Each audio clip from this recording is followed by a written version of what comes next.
예배에 참석하신 성도님들 환영합니다. 우리가 이 자리에 모일 수 있었던 것은 바로 주님의 은혜라는 사실을 다시금 기억하며 찬양하면서 예배 자리로 나아가도록 하겠습니다.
박수 치면서 하나님을 높이는 찬양 드리도록 하겠습니다.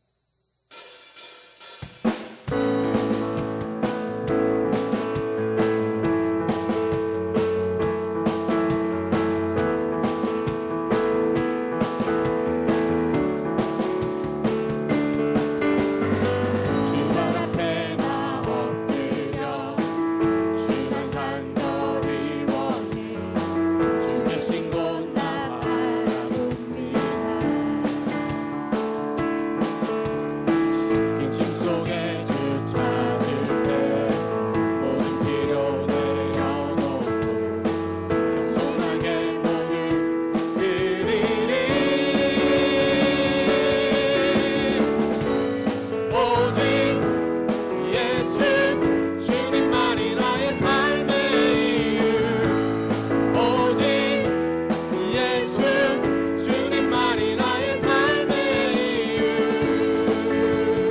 주님께서 온전히 함께 하셔서 주님께만 영광이 되는 예배가 되도록 또 말씀 전하신 목사님 가운데 주님께서 함께 하셔서 이제 주님의 말씀이 온전히 선포되며 그 말씀 가운데 우리가 말씀 속에서 역사하시는 주님을 만나는 그런 시간이 될 수 있도록 우리 다 같이 기도하면서 나가도록 하겠습니다. 기도하시겠습니다.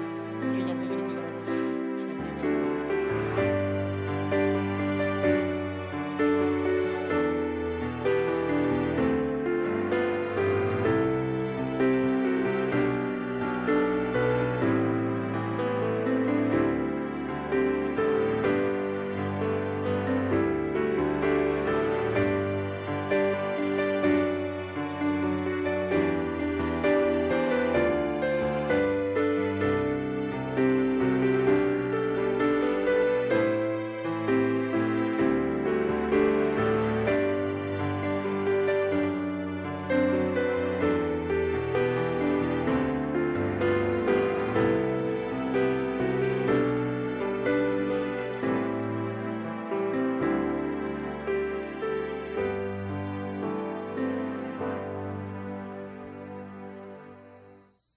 기도드리겠습니다.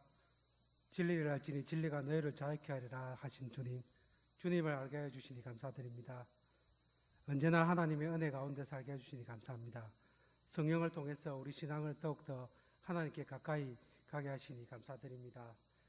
주님, 몸과 마음이 아파 고통을 받는 성도들과 이웃들을 긍휼히 여겨주시옵소서.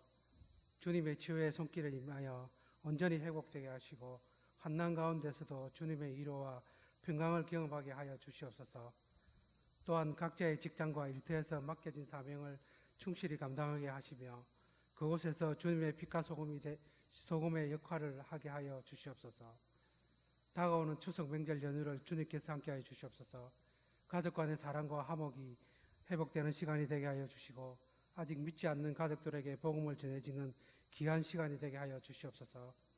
지금 이 시대의 전쟁과 불안과 대립 속에서 주님을 찾사오니 온 열방이 하나님의 다스림에 따라 평화가 강물처럼 넘치게 하옵소서.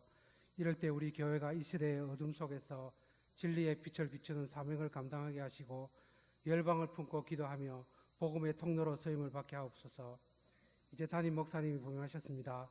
말씀이 풍부하게 거하고 기도가 숨쉬는 공동체가 되게 하시고 말씀을 들을 때 마음이 열리고 찬양할 때 감사함으로 더하게 하시고 우리 청년의 교회 학교도 함께하여 주시옵소서.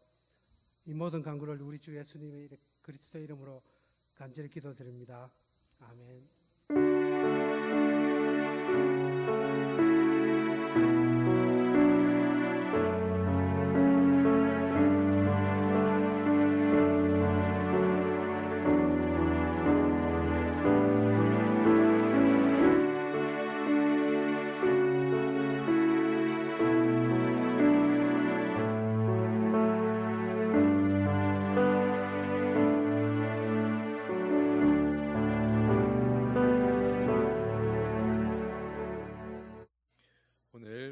주시는 말씀 열왕기상 21장 1절에서 10절 말씀입니다. 구약성경 553면 열왕기상 21장 1절로 10절 말씀 한 절씩 교독하겠습니다. 그 후에 이 일이 있으니라. 이스라엘 사람 나봇에게 이스라엘의 포도원이 있어 사마리아의 왕 아합의 왕궁에서 가깝더니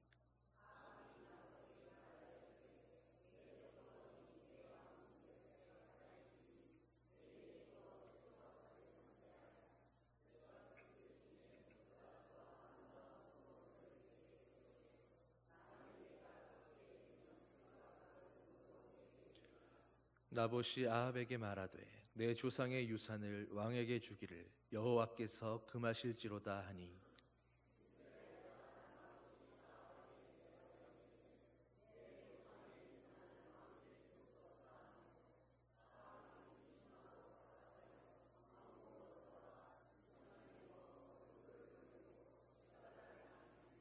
그의 아내 이세벨이 그에게 나와 이르되 왕의 마음에 무엇을 근심하여 식사를 아니하나이까?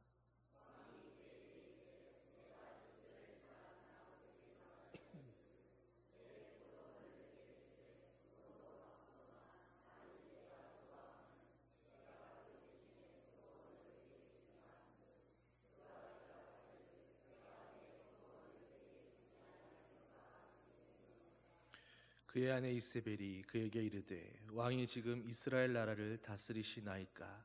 일어나 식사를 하시고 마음을 즐겁게 하소서. 내가 이스라엘 사람 나봇의 포도원을 왕께 드리리이다 하고,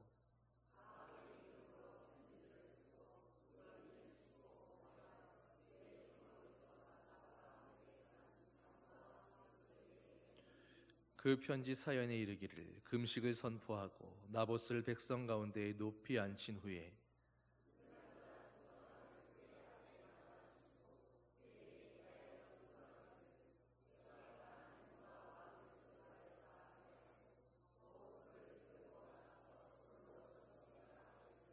아멘. 여러분, 본문 말씀 내용부터가 벌써 심상치 않지 않습니까? 오늘 본문 1절의 말씀은 시작을 그 후에 이 일이 있으니라 라고 시작합니다. 여러분, 그러니까 이 열왕기 사가는 의도적으로 앞에 있었던 어떤 사건과의 연장선상에서 오늘 이 사건을 다루고 있었던 것입니다. 그러면 앞에 있었던 일은 어떤 일이었을까요? 앞의 내용을 보면 하나님께서 이기게 하셨던 전쟁을 아합은 마치 자신의 지혜와 능력으로 이긴 것처럼 그렇게 호기를 부리면서 인심을 베풀었던 아합 왕의 이야기가 나옵니다. 아합은 싸움에서 승리한 후에 아람 왕 베나닷을 살려주고 그를 형제라고 부르며 무사히 돌려보냈습니다. 여러분, 그런데 이 전쟁은 아합이 임의로 일으킨 전쟁이 아니라 하나님께서 함께 하시며 아람을 진멸하기 위해 친히 싸우셨던 그런 싸움이었습니다. 그런데 아합은 하나님의 싸움이었음에도 불구하고 하나님이 멸하라고 하신 그 아람 왕을 자기의 임의로 형제로 대우하며 그를 호의로 돌려보냈던 것입니다. 여러분, 만일 하나님께서 함께하지 않으심으로 베나닷이 그 싸움에서 이겼더라면 그 결과가 어땠겠습니까? 아마도 이스라엘은 모든 것을 빼앗기고 백성들은 피눈물을 흘려야 했을 겁니다. 그리고 북이스라엘은 아마 이때 이미 멸망했을지도 모르는 일이었습니다. 그런데 방자하게도 아합은 마치 하나님의 승리를 자신의 승리인 것처럼 도취되어서 제 마음대로 베나닷을 놓아주다가 기어코 하나님의 책망의 말씀을 듣게 됩니다. 어떤 말씀입니까? 내가 멸하기로 작정한 사람을 네 손으로 놓았은즉 이제 네 목숨은 그 목숨을 대신하고 네 백성은 그 백성을 대신하리라. 여러분, 얼마나 무서운 말씀입니까? 하나님이 멸하기로 한 사람을 네가 풀어주었으니 그 목숨 대신에 네 목숨을 내놓으라고 말씀하시는 것입니다. 하나님의 엄중한 심판의 경고였습니다. 사실 이 이전에 이미 아합은 자기 스스로 이 일에 대해서 판결했습니다. 네가 스스로 결정했으니 그대로 당하여야 하리라. 하나님의 그런 경고와 심판의 말씀을 들었기에 아합은 그 일로 인해서 두렵고 근심하고 답답한 마음으로 그렇게 왕궁으로 돌아가려고 사마리아에 이르렀다라는 것입니다. 그리고 바로 그 일이 있은 이후에 오늘 본문은 바로 그런 일들 이후에 이제 이어지는 이 본문의 일들이 있었다라는 것입니다. 하나님의 엄중한 경고의 말씀을 듣고 징계하시리다 하는 그런 말씀을 들은 후에 그로부터 얼마 시간이 지나지 않았음에도 바로 오늘 본문과 같은 일들이 일어났다라는 의미입니다.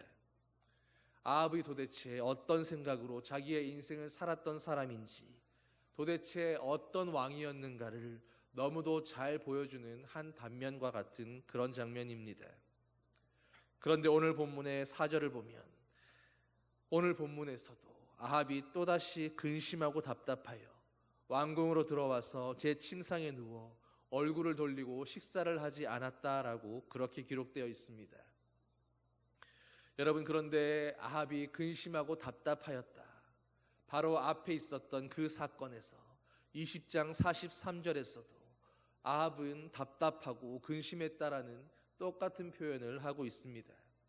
하나님의 그 징계의 말씀을 듣고 하나님께 책망을 받은 그 일로 인해서 아합이 근심하고 답답해 했었는데 오늘 또다시 자기 왕궁 근처에 있는 포도원을 보고 그 포도원을 너무 가지고 싶은데 뜻대로 되지 않으니까 자기 뜻대로 되지 않는 그 일로 인해서 하나님의 말씀을 들었던 그때와 똑같이 또다시 근심하고 답답해했다라고 그렇게 표현하고 있는 것입니다.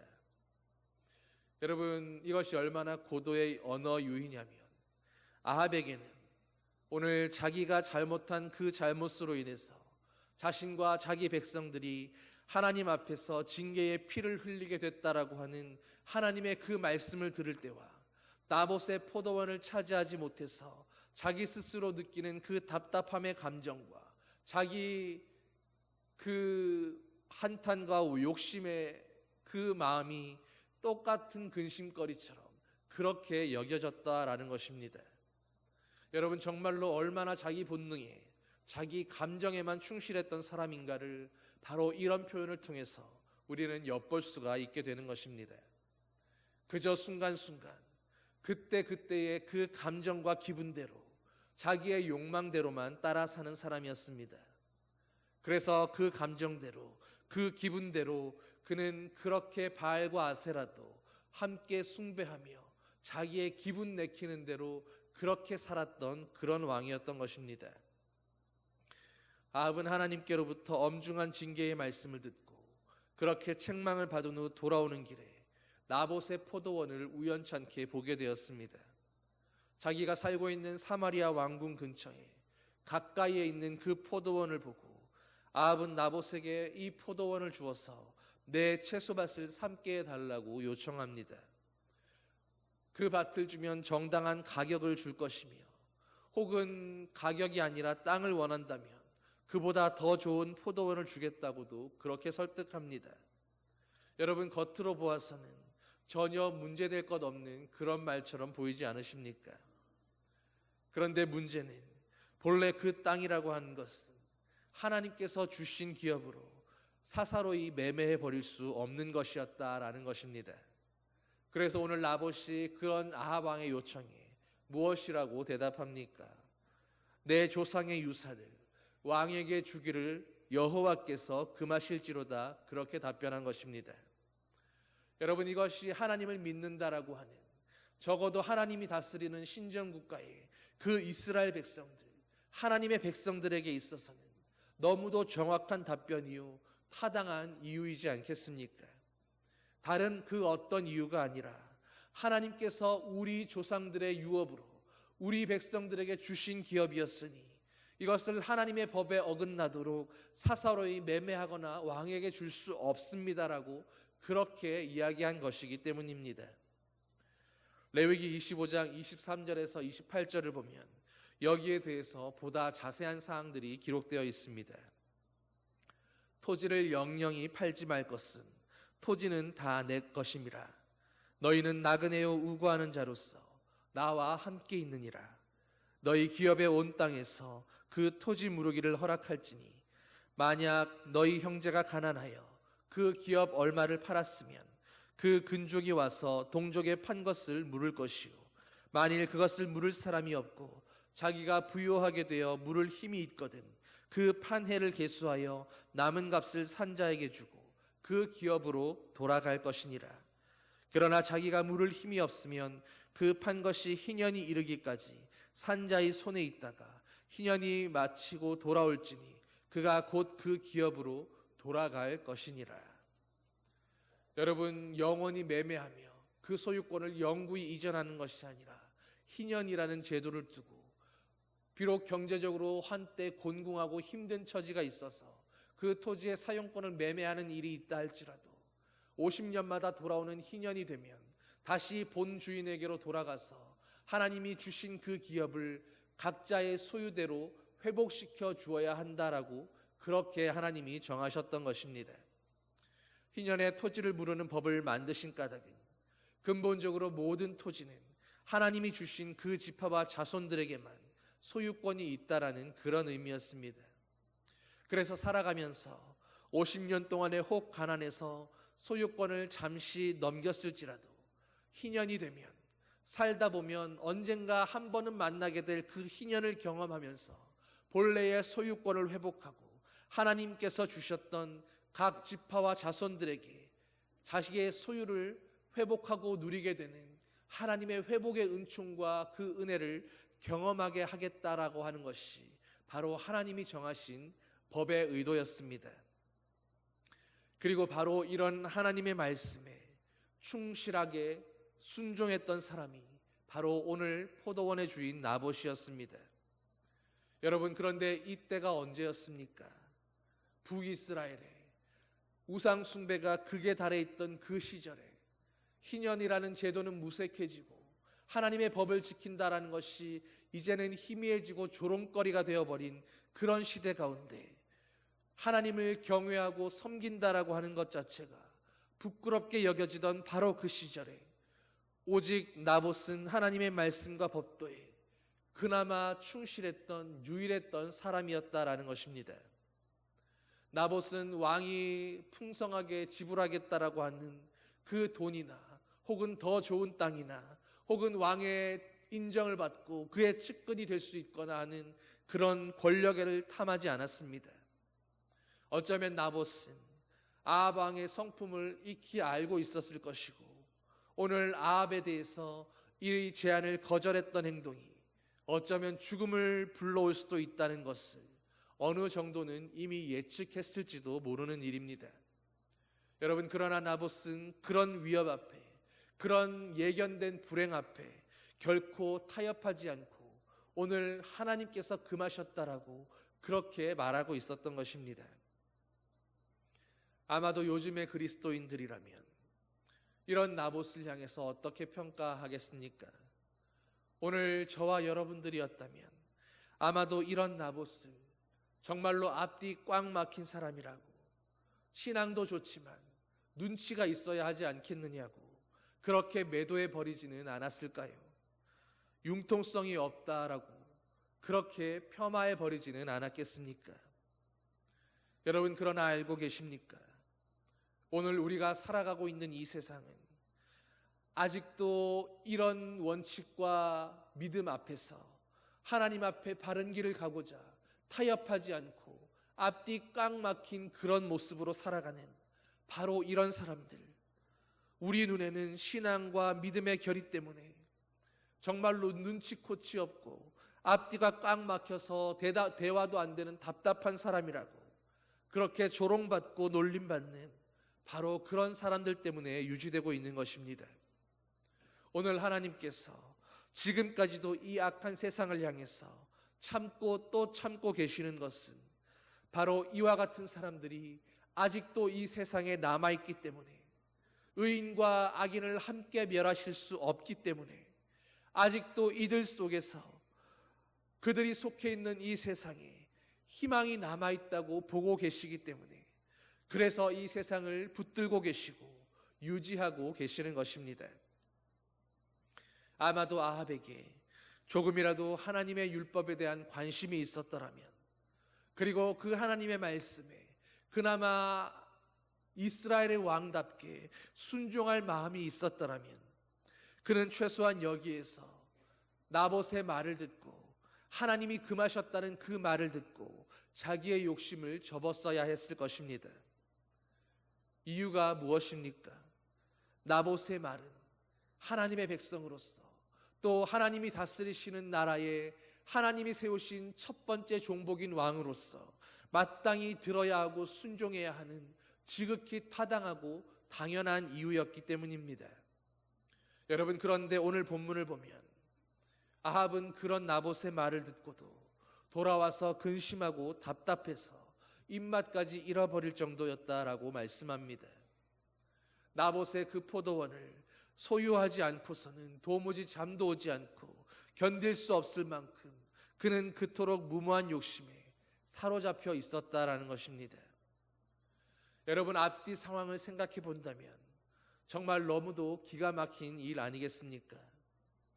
자기 원수 베나닷이 찾아왔을 때는 하나님이 멸하라고 하신 그 대적을 앞에 두고서는 그를 눈앞에 두고 너털 웃음을 터뜨리면서 그 전쟁에서 마치 자기가 잘해서 승리한 것 마냥 그렇게 뻐기면서 형제라고 부르며 그를 무사히 돌려보내주기까지 하더니 이제 하나님의 말씀을 순종하겠다 하는 자기 백성이 가진 포도원 하나는 차지하지 못해서 그것을 그 사람에게 허락해주고 허용해주지 못해서 그것을 기어이 가지지 못한다고 드러눕는 아합 왕의 모습을 보십시오. 세상에 이런 왕이 어디 있습니까? 도대체 이런 욕심이 어디 있다는 말입니까? 더구나 하나님의 책망과 심판의 말씀을 듣고 돌아서서 곧이어 일어난 일이 바로 이런 일이고, 그 상황을 앞에 두고 이런 생각을 하며 이렇게 행동했다는 것은 아합 왕이 그야말로 하나님의 심판에 대해서는, 하나님의 말씀에 대해서는 전혀 의식하지 않는, 아니 전혀 그 무게감이나 그 말씀의 힘에 대해서는 그 어떤 고려조차도 하지 않는 완전한 영적 마비 상태였다라는 것을, 그것을 말씀해 주고 있는 것입니다.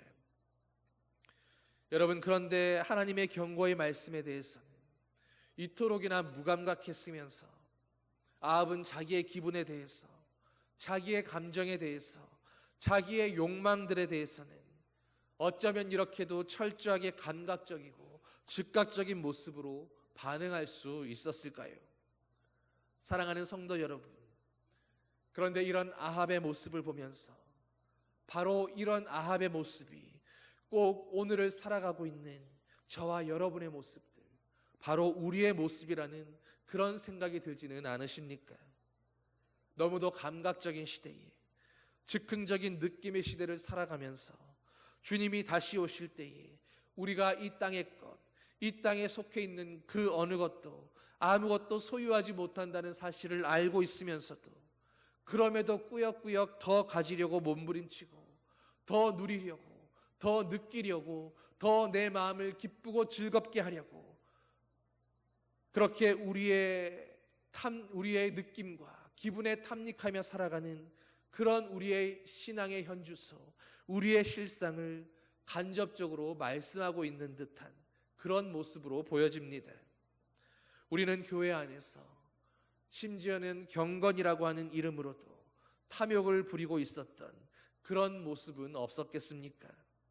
오늘 바로 우리 자신의 모습을 돌아보면서 하나님 앞에 정말로 정직한 신앙으로, 정말로 바르게 살아가는 하나님의 말씀 앞에 진실로 순종하며 살아가기 위해 몸부림치는 그런 성도들이 되어야 할 줄 믿습니다.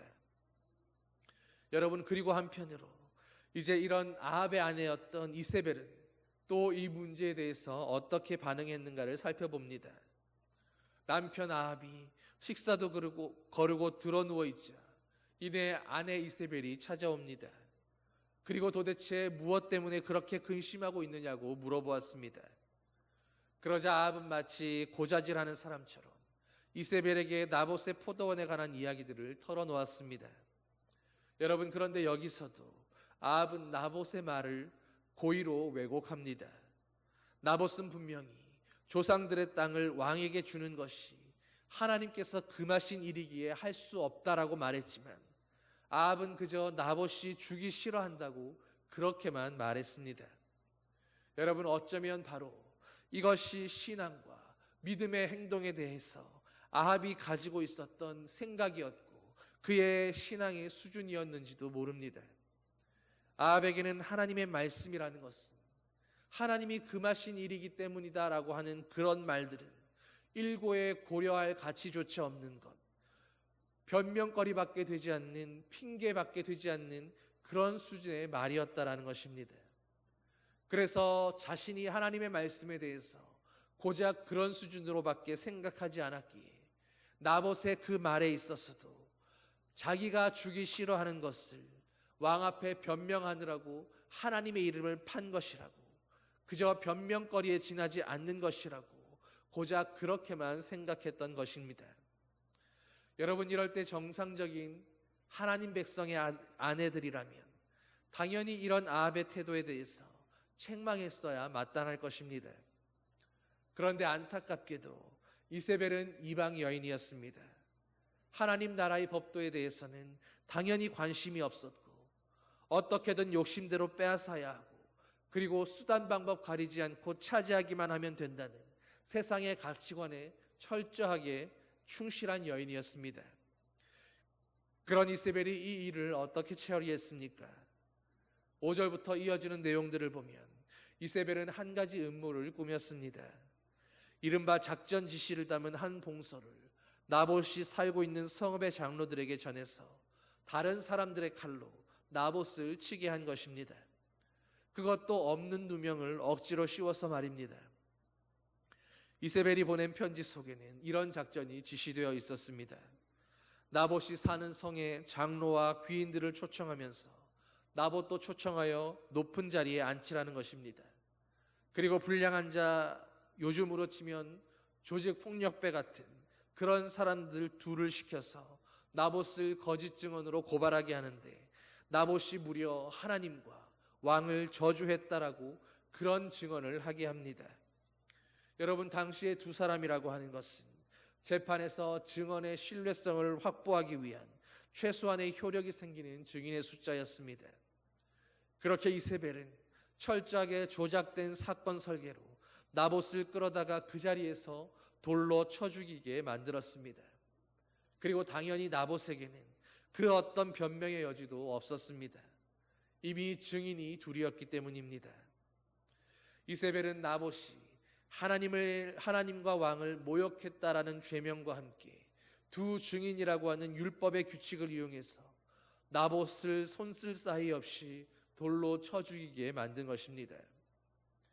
여러분, 마치 영화로 나올 법한 그런 이야기 같지 않으십니까? 정말로 기가 막힌 일이지 않겠습니까? 오늘 이 일에는 이세벨만이 아니라 하나님을 믿지 않는 이방 여인뿐 아니라 하나님 나라의 방백과 귀족들이라고 하는, 그러나 왕과 왕비의 권력에 기생하려고 했던 그 이스라엘 성읍의 장로들과 귀족들이 있었습니다. 하나님 믿는 백성이고 하나님의 나라라고 하는 그 이스라엘 안에서 그 백성들을 하나님의 법과 질서대로 잘 다스리고 인도해야 할 가장 앞선 책임과 의무가 있는 자들이, 그런 이들이 철저하게 합작하고 공모해서 나봇에게 거짓 누명을 씌우고 공개적으로 하나님의 이름과 율법을 이용하여 처형해 버린 것입니다. 여러분, 얼마나 무책임하고 얼마나 끔찍하고 얼마나 무도한 일이 하나님의 눈앞에서 그 백성들 안에서 벌어지고 있었던 것입니까? 왕이라는 자는 자기 욕심을 제어하지 못해서 드러누웠고 또 그 욕망을 채워주려고 나봇을 청부 살해한 이세벨이나 그 일에 동원되어서 말도 안 되는 일을 벌였던 이 사람들 모두가 다 이 일의 공모자들이었습니다. 이것이 바로 당시에 하나님의 백성들이었던 그 이스라엘의 실상이었다라고 말씀하는 것입니다. 여러분, 이 모든 이야기의 저 뿌리 깊은 곳에는 열왕기를 기록했던 기자의 깊은 한숨이 서려 있습니다. 어떤 것이겠습니까? 하나님의 백성이라고 하는 이 유다와 이스라엘이 왜 이 나라가 하나님 앞에서 멸망당하여서 이렇게 포로가 되어 끌려갈 수밖에 없었는가? 왜 이런 비참한 역사가 일어날 수밖에 없었는가에 대한 자조적인 성찰이었습니다. 하나님 나라에, 하나님의 백성들 가운데 하나님을 믿는 그 공동체 안에서 바로 이런 자들이 있었기에 하나님은 이스라엘을 또 남유다를 멸망시킬 수밖에 없으셨다라는 것입니다. 하나님의 심판의 메시지를 전해받고서도 돌아서자마자 남의 포도원을 빼앗지 못해서 전전긍긍해하는 아합과 또 그에 동조하는 그와 같은 사람들 때문에 하나님의 백성이라는 유대 민족에게 이토록 가슴 아프고 부끄러운 멸망의 역사가 찾아올 수밖에 없었다라는 것입니다. 여러분, 그러므로 하나님을 두려워하지 않고 세상에서 승승장구하는 사람들을 결코 부러워하지 마십시오. 하나님에 대해서 무감각한 사람들, 하나님의 심판에 대해서 전혀 그 어떠한 두려움이나 심각성도 느끼지 못하는 사람들은 이미 그 마음에 화인 맞은 상태인 것입니다. 혹 그런 자들이 자기를 신앙인이라고 말하고 있다면 그런 신앙도 당연히 화인 맞은 그런 신앙일 것이고 썩어 빠진 가짜 그리스도인들일 것입니다. 하나님의 말씀이 아니라, 주님의 경고가 아니라 그저 자기의 욕망과 자기의 본능에만 충실한 사람들인 것입니다. 사랑하는 성도 여러분, 오늘 우리가 살아가는 이 시대에는 과연 이런 아합과 같은, 이세벨과 같은, 또 그의 동조에서 하나님의 법을 이용하여 얼마든지 악한 계략을 꾸미고 있는 이런 유력자들과 같은 그런 그리스도인들이 얼마나 되겠습니까? 바로 우리가 혹 아합이었던 것은 아니었는지, 이세벨과 같은 모습은 아니었는지, 정말로 하나님 앞에서 정신 차리고 깨어 근신하면서 복음 앞에 전심으로 순복하는 그런 삶 살게 되는 그런 겸손한 주님의 아들, 딸들이 되기를 소망합니다. 아합을 묵상한다는 일은 어쩌면 우리를 참 힘들고 슬프게 만들 수 있습니다. 우리에게도 바로 아합과 같은 이런 욕심과 욕망들이, 이런 본능과 우리의 쾌락을 추구하고자 하는 그런 욕심들이 여전히 숨어 있다는 것을 우리가 먼저 더욱 잘 알고 있기 때문입니다. 여러분, 그러나 오히려 우리가 바로 그러하다는 것을 잘 알고 있기에 오늘 하나님께서 선물로 주신 이 하루하루를 살아가면서 우리의 삶이 오늘 아합과 같은 이런 크고 작은 탐욕으로 주변 사람들을 아프게 하고 눈물 흘리게 만드는 저주받은 인생이 되지 않도록 더욱 하나님께 엎드리고 말씀 앞에 엎드리며 겸손히 주님의 바른 인도하심을 구해야 하는 것입니다. 여러분, 아합의 때와 같이, 또 사사들의 때와 같이 제각각 자기 소견에 오른 대로, 자기 기분과 감정에 옳다고 느껴지는 그런 뜻대로 제각각 살아가는 세상이 아무리 엉망진창인 그런 모습이라 할지라도 오늘 세상의 모든 사람들이 다 아합 같고 이세벨 같고 그에 부역하는 유력자들과 방백들 같다 할지라도 적어도 오늘 여기에 있는 저와 여러분들만큼은 그런 시대에서도 하나님을 찾고 하나님을 두려워할 줄 아는, 주님의 말씀에 깨어 듣고 순종하며 그 말씀 앞에 가슴을 치고 회개하는 무릎을 꿇을 수 있는 바로 그와 같은 나복과 같은 자들로 살아갈 수 있게 되기를 예수님의 이름으로 간절히 축원합니다. 기도하시겠습니다. 사랑의 아버지 하나님, 오늘 너무도 빠르게 흘러가는 이 시대 가운데 너무도 빠른 유행과 또 유튜브의 쇼트와 같이 너무도 감각적이고 순간순간에 흘러가는 그 시대 가운데 우리의 감각에 충실하고 느낌에 충실하고 순간순간에 내 기분과 욕심과 내 마음을 즐겁게 하는 일에 몰두하면서 우리가 혹 아합과 같이 주님의 말씀 앞에 서기보다는 오늘 내 뜻이 중요하고 내 욕심을 채우는 것이 중요해서 하나님의 말씀도 주님의 규칙도 아버지의 경고도 다 뒷전으로 한 채 누군가의 마음을 아프게 하고 누군가의 생명을 위협하면서까지 그렇게 내 욕심을 차리며 아합과 같이 살지는 않았었는지 우리 자신을 돌아보게 하여 주시옵소서.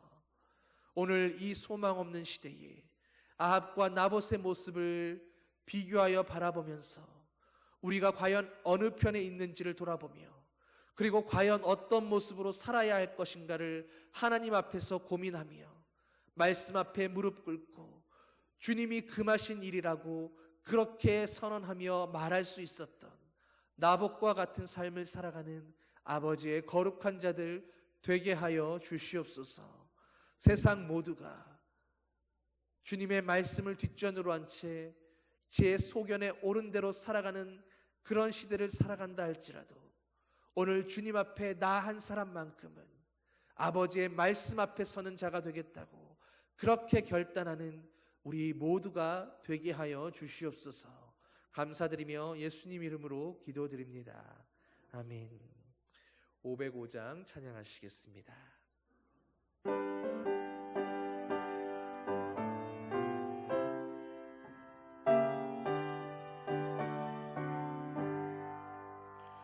온 세상 위하여 나 복음 전하리.